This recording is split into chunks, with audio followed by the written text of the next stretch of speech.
Montana Territory, October 1879. The house wasn't empty. Owen McAllister just didn't know that yet. He thought he was alone when he stepped inside. Thought the only thing waiting for him was dust and regret. But the silence felt wrong, not quiet watching, and when the knock came from above, soft, deliberate.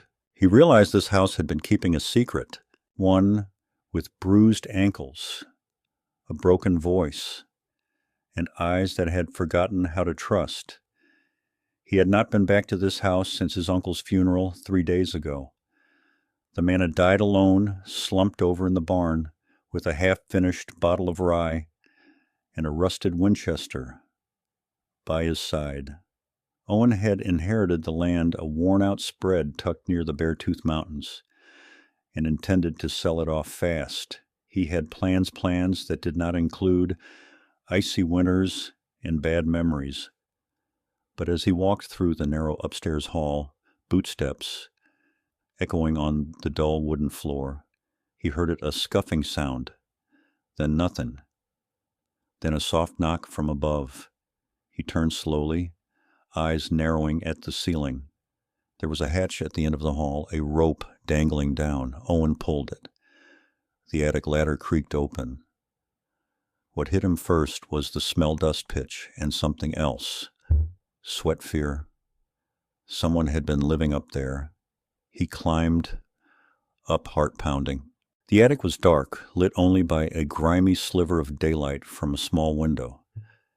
And there in the corner was her, a woman, shackled to a beam, ankles bruised, face pale as paper. Her dress was torn, her hair matted, but her eyes were fierce. "Do not come closer," she said, voice. "I swear I will fight." "I am not here to hurt you," Owen said quietly. "I had no idea anyone was up here." She stared at him, breathing hard. "Then why am I locked in your attic?" "I just inherited this place," he said, raising both hands. "My uncle, he must have." He stopped. His stomach turned. "Hell?" She looked like she wanted to believe him. She was trembling, but she did not cry. She just stared at him like she had been holding herself together with pure willpower. "I am going to get those chains off you," he said. She nodded once. He ran downstairs, grabbed a rusted crowbar from the shed, and came back working at the lock until it cracked open with a metallic snap. Her wrists were raw where the shackles had rubbed them. He helped her down the ladder carefully. She stumbled once, and he caught her. "I am Owen," he said. "Ida," she whispered. "Ida Jameson." She collapsed in his arms. 2 hours later, she was wrapped in a quilt on the parlor couch, sipping hot broth. He watched her from the chair across, stunned at what he had found. "Who did this to you?" he asked gently. Her hands tightened around the mug. "There were 3 men. They dragged me off the stage. A coach outside Red Lodge said I had a debt to pay, said I was the reason their brother died in Cold Creek." Owen frowned. "That is almost 60 miles from here. They brought me here last winter. She said your uncle let them. I do not know why." Owen felt sick all over again. "I worked as a nurse," she said. "In Helena, I helped wounded soldiers, settlers too. I bandaged a man once he had shot himself in the foot trying to rob a freight wagon. I did not know what he had done. I just helped, and that is what they blamed you for." She nodded. His brother said, "I should have let him die." Owen had no words. He hated his uncle in that moment, hated the men who had done this. But most of all, he hated the idea that she had been up there alone for nearly a year. "You are safe now," he said. "I swear it." She looked up at him. Her eyes were tired, but something in them softened. "You are the first good man I have seen in a long time." The next morning, Owen rode into the town of Bridger and sent a wire to the sheriff in Red Lodge. Then he bought what he could: bread, meat, fresh blankets, and rode back fast. He did not want to leave her alone for long. She had been through too much already. When he stepped inside, Etta was standing near the hearth holding a broom. She looked startled to see him. "I was not sure you would come back," she said. "I said I would," Owen replied. He moved closer. She set the broom down. Her hands were still shaking a little, but she looked stronger than the day before. He could see the woman she had been before all this: proud, capable, bright. "I am not going anywhere," he said. She looked away, blinking fast. "Ida," he said softer. "No one is going to hurt you again." "Not while I am breathing." She met his eyes then. Slowly, she stepped forward. He thought she might cry, but instead she pressed her forehead gently to his chest. He felt her breath catch.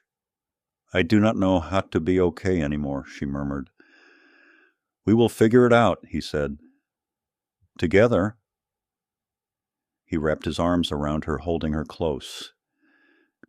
She did not pull away. By the end of the week, Ida had started walking outside again, standing in the sun like she had not seen it in a lifetime. Her smile was still rare, but when it came, it hit him hard. Owen found himself watching her more than he should. How she brushed her hair, how she laughed softly when he told her stories about his childhood. She was smart, sharper than anyone he had met. And when she looked at him, he felt something deep settle in his chest. One morning, as she stitched a tear in his shirt, she asked, "Why have you not left yet?" He shrugged. "I was going to sell the place, but now," she waited. "Now I am thinking I might stay a while." She looked at him for a long time. "I want to be near you, Ada," he said simply. Her eyes flickered. "I am not fixed," she said. "I do not want perfect," he said.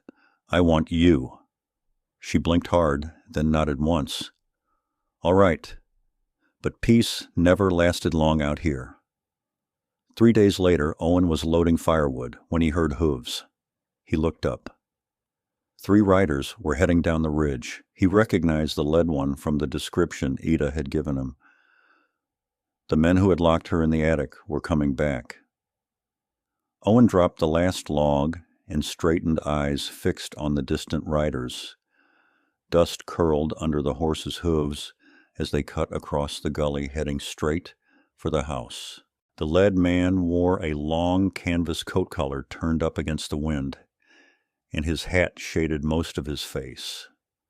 But Owen could see the way he rode, confident, entitled, the kind of man who didn't expect to be refused. He stepped onto the porch, rifle already in hand.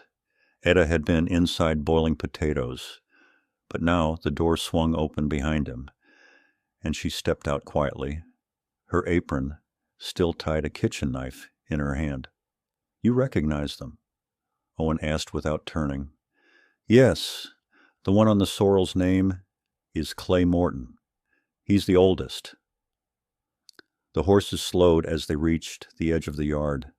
Clay pulled his mount to a halt and scanned the place like he was sizing up a purchase.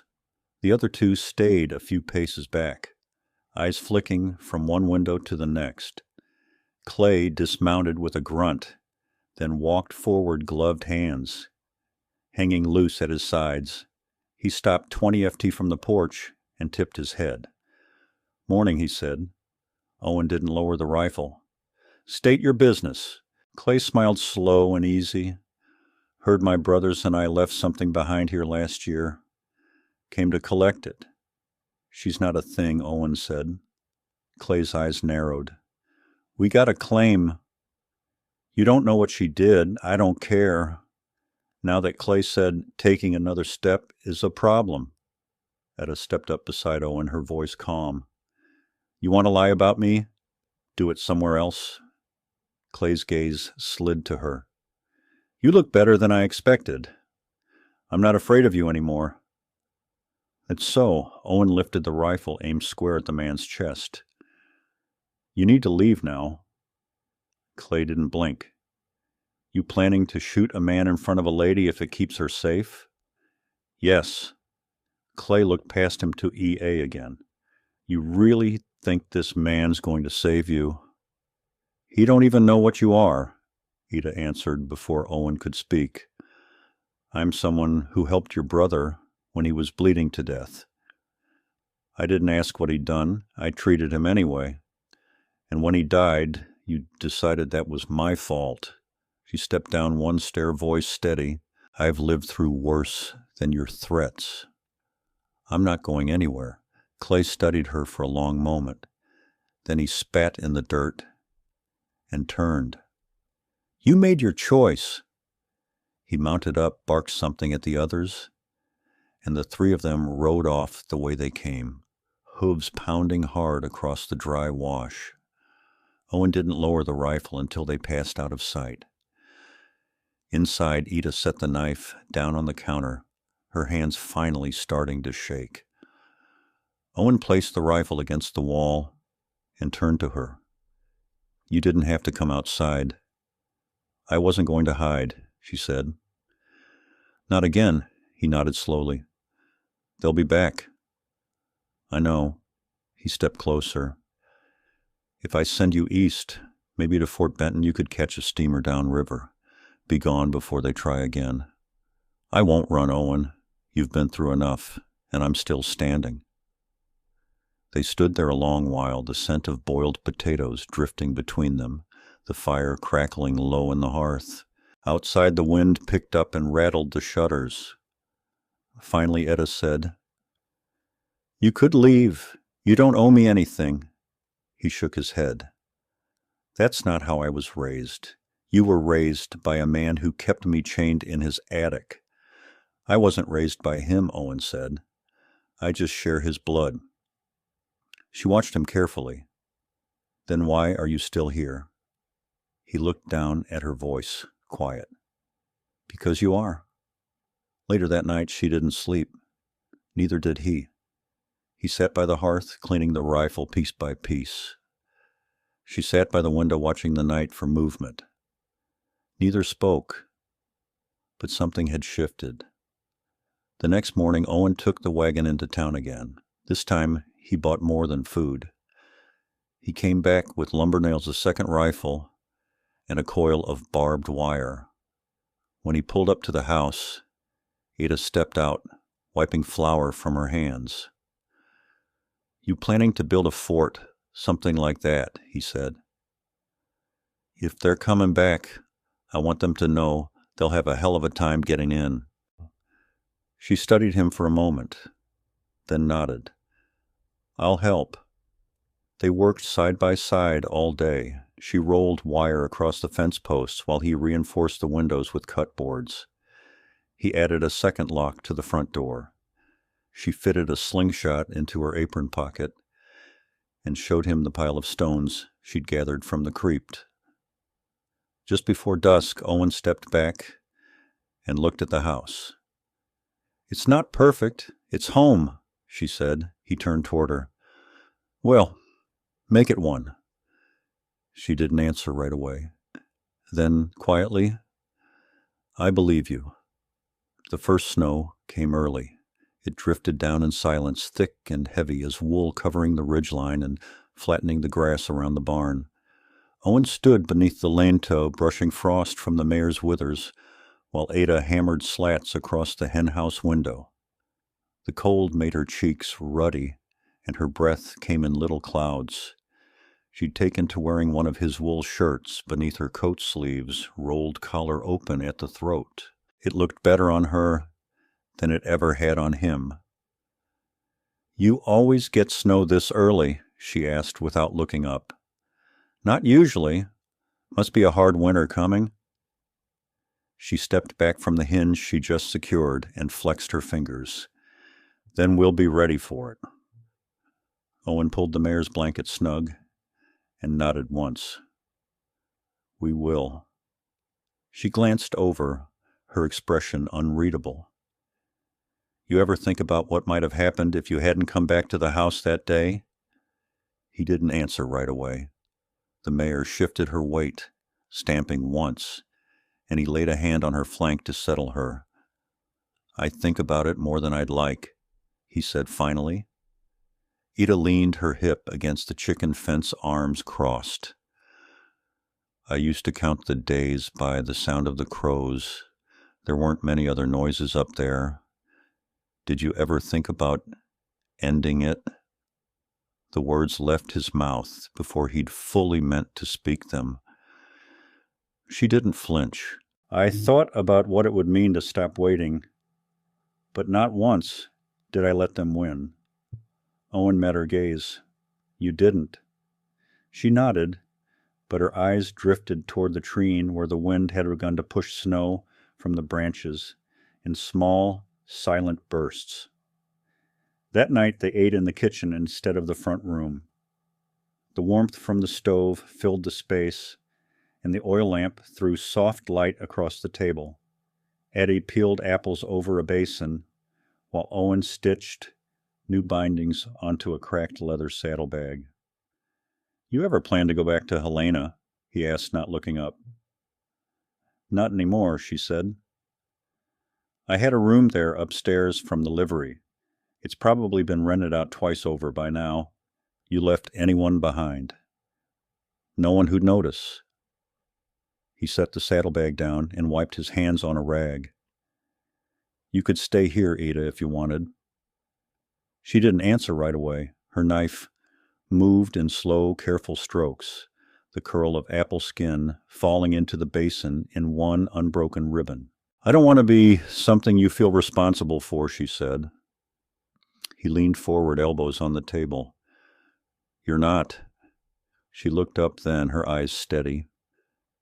"Then what am I?" Owen didn't speak for a long moment. The wind rattled the window panes, and the horses shifted out in the dark hooves muffled by snow. "You're the first thing that's felt right in a long time," he said quietly. Ida's hands stilled. She set the paring knife down. "I've stopped knowing what to say when someone's kind to me," she said. "Then don't say anything," he said. "Just stay." She looked at him long and level, then rose and crossed the room.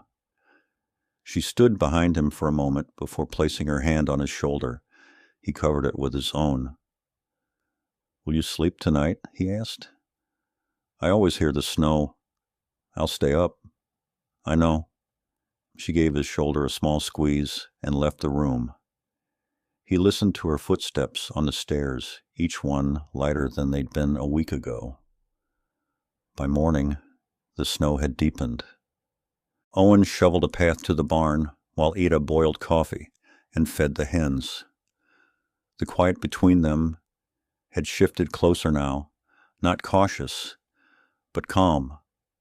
They moved through the day with a rhythm neither had spoken aloud, but both understood. That afternoon, a rider approached from the south trail. Alone, Owen stepped out onto the porch, rifle hidden just behind the door. The man wore a long coat and carried a messenger's bag slung across his chest. He dismounted slowly and raised a gloved hand. "Sheriff from Red Lodge sent me," he called. "Got something for McAllister?" Owen stepped forward cautiously. "That's me." The rider reached into his coat and produced a folded letter sealed with wax. "Sheriff says the Morton boys were picked up south of Livingston. Cattle theft. Looks like they'll be facing charges." Ida emerged from the doorway, quiet as a shadow. "They say anything about here?" Owen asked. The man shook his head. "Didn't mention it, far as I know." "Sheriff figured you'd want to be told they were off the range." Owen nodded once and took the letter. "Appreciate it." The man swung back into the saddle and tipped his hat. "Stay warm out here." As the rider vanished toward the ridge, Owen unfolded the letter. Ida stepped beside him. "They're not coming back," he said. She looked up at the sky where the clouds had cleared just enough to show a pale blue streak. Then maybe I can stop looking over my shoulder, she murmured. You can start looking forward instead. She turned to him. And what do you see, Owen? He reached for her hand roughened by cold and work and held it between both of his. Spring, he said. And after that, whatever comes next. Her fingers tightened around his. Then I'll stay. The wind had shifted by late December, carrying a stillness that settled over the land like a held breath. The snow had hardened into a crust, thick enough to walk across without sinking, and the sun, when it showed itself, hung pale and distant above the horizon. Owen had taken to chopping wood before dawn, stacking it along the north wall where the wind couldn't steal the warmth from it. Ida would watch from the kitchen window sleeves rolled to the elbows, her hands busy with whatever needed mending or blanching or grinding. They spoke less during those early hours, but it wasn't distance, it was rhythm. That morning, Owen returned from the barn with a strip of rawhide frozen stiff in his hands. He hung it beside the stove to dry, then turned as Ada laid out a map across the kitchen table. I found this in the drawer by the pantry, she said, smoothing the corners. It's old, but the trail markings are clear. He stepped closer, scanning the hand-drawn lines and faded ink. You thinking of going somewhere? He asked, voice low. Her eyes met his steady. I was thinking we might expand the garden come spring. If we clear the southern slope near the creek, I could plant beans and squash. There's a frost line marked here. See it? He leaned in, nodding slowly. You've been planning ahead. I've been picturing what it would be like to grow something that's ours. Owen traced the line she pointed to with his finger. That soil's rocky, but the runoff to keep it fed. She folded the map carefully and looked up. Then we'll need to start cutting back that brush once the thaw comes. He stepped back and studied her. You really mean to stay? Ida hesitated, then walked to the window and looked out toward the hills. I used to think staying in one place meant giving up on what I'd lost, but now it feels like choosing something instead. He watched her profile, how the light caught the curve of her cheek as she turned back toward him. I've never had a say in where I belonged, she continued. Not until now. He reached for her hand, the movement unhurried. You do now. She let his hand rest over hers, neither pulling nor pressing, just letting it be. That evening, they walked the fence line together, boots crunching over the frozen earth. A hawk drifted low over the treetops' wings, stretched wide and dark against the paling sky. Ida paused near the western edge of the pasture, where the ground dipped toward the creek. There's something I've been thinking about, she said, eyes still on the trees. Owen waited. I want to send a letter to Helena. There was a girl I taught to read during the war, Ruth. She'd write me sometimes after I left, but I never answered. She might still be at the same boarding house. He nodded. You want to let her know you're alive? I want her to know I didn't vanish. I'll write it into Bridger next time I go for supplies. She turned toward him then. You do that? Without asking what I'd write, I trust you to say what needs saying. She looked down, then back up at him, quieter now. You've given me more than I ever thought I'd have again. He shifted, rubbing a thumb over her knuckles. I didn't give you anything. You took it back yourself. She tilted her head slightly. Would it be foolish to say that I'm not afraid anymore?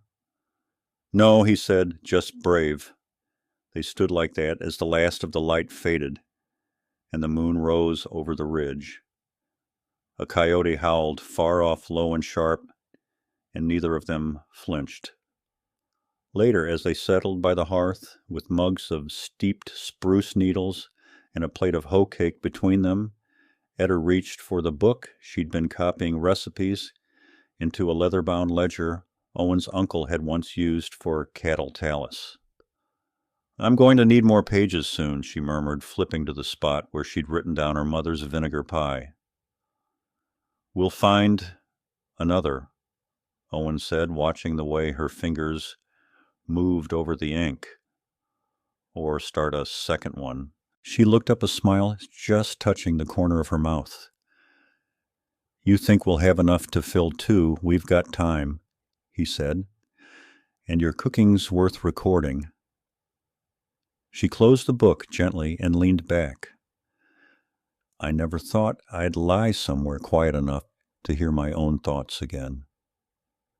Owen reached forward and tucked an errant strand of hair behind her ear, slow and careful.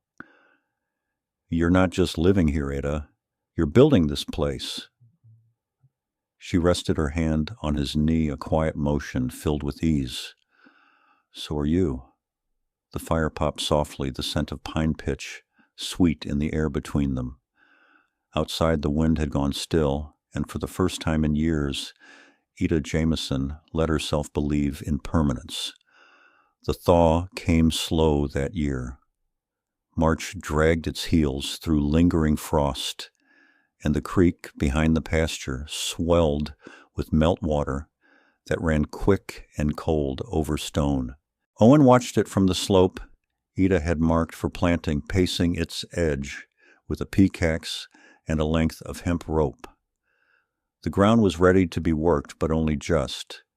He tapped the soil with his boot and nodded, then looked uphill, where Etta sat on a split log sketching furrows into a folded scrap of paper. "Reckon we'll need to dig deep rows," she said without looking up. "Water won't pull that way." He rested the pick against his shoulder. "You're sure you want to plant all of it this year? If we wait, we'll lose time. Next spring might not be as kind." "You've got a mind full of plans," he said, half smiling. She shrugged. "I've had years to think." They worked until the light slipped behind the ridgeline, then walked back to the house with dirt under their nails and stiffness in their backs. The house had grown warmer since winter broke its hold, partly from the sun, partly from the new glass panes Owen had installed when he rode back from Bridger in February. I had sewn curtains from an old muslin petticoat, and now they moved faintly in the breeze that slipped through the cracked window above the sink. That night, while Ada boiled willow bark to ease the ache in her hands, Owen spread out a folded deed on the table and studied the inked edges. He hadn't told her yet, but he'd written to the county office before the last snowfall to settle all the papers. The land was fully his now, the house the pasture, the long bend of timber running west to the ridge. He looked up as she poured the cooled tonic into a glass jar. "There's something I need to show you." She tilted her head. "What is it?" He turned the deed around and slid it toward her. "I added your name." She stared at it, eyes moving across the lines, the calligraphy curling around the words like vines. "I didn't ask you to." "No," he said.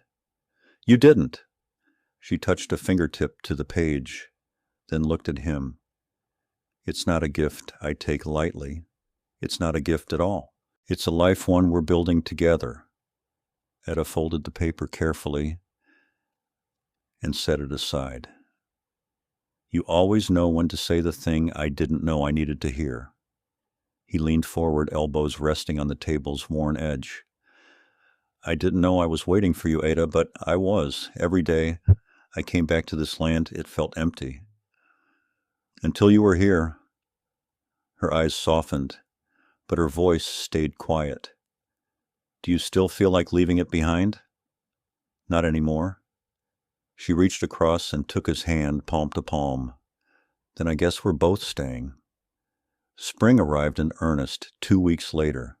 The snow line retreated to the peaks, and the air grew heavy with new growth. Ada pressed seeds into the furrows.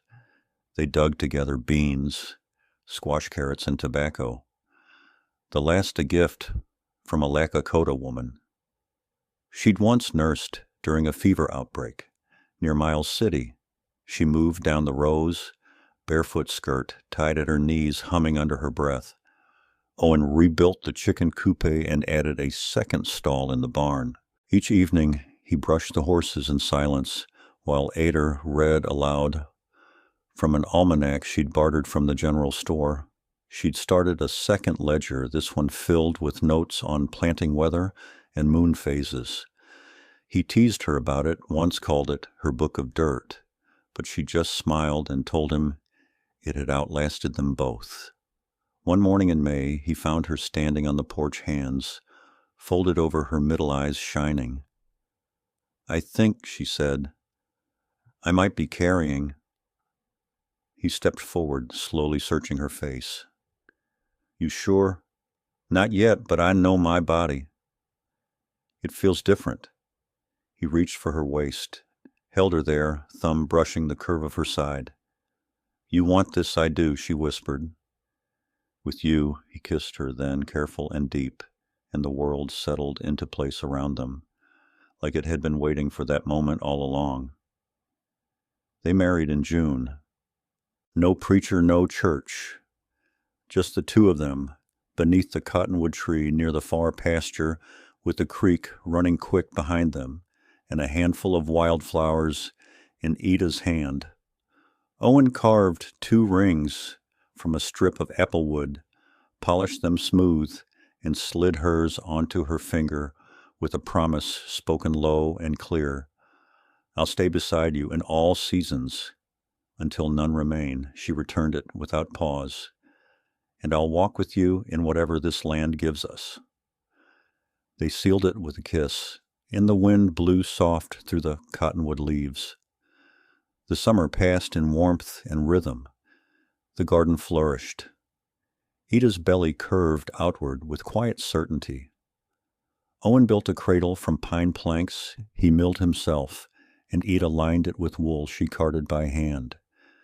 They spoke often of the child, whether it would favor her eyes or his hands, whether it would cry like a storm or sleep like stone. In August, Ruth arrived. She came by wagon, a strong-limbed woman with ink-stained fingers and a voice that carried across a field without effort. Etta met her at the gate arms around her old friend before a word was spoken. Ruth had taken work as a school teacher in Billings and had come the last miles on a borrowed rig. She stayed 2 days long enough to see the garden, the house, the cradle, and to leave behind a stack of readers and a promise to return in the spring with more. After she left, Ida stood on the porch a long while, hands resting over the child within. Owen joined her, silent. "She remembered me," Ida said. "Of course she did." They stood together as the sun dipped low, the sky the color of ash and rose. When the baby came under stars in the hush of early October, it was a girl. Etta named her Mercy. Owen held them both close, the child's breath warm against his chest. "She's the shape of everything we never thought we'd have," Ada whispered. He pressed his lips to her forehead. "And everything will protect." They never left the land. The seasons turned, and their lives turned with them. They planted, harvested, taught Mercy how to braid thistle into rope and how to follow deer track after rain. She grew up between creek and sky, her mother's strength and her father's steadiness in every step. And in that quiet stretch of Montana where the cottonwoods leaned toward water and the wind carried only what one could bear, Etta and Owen grew old, not without sorrow, but never without each other. They slept each night beneath a roof they'd mended with their own hands, beside a fire they'd built with shared breath and trust. and they loved for all their days without fear.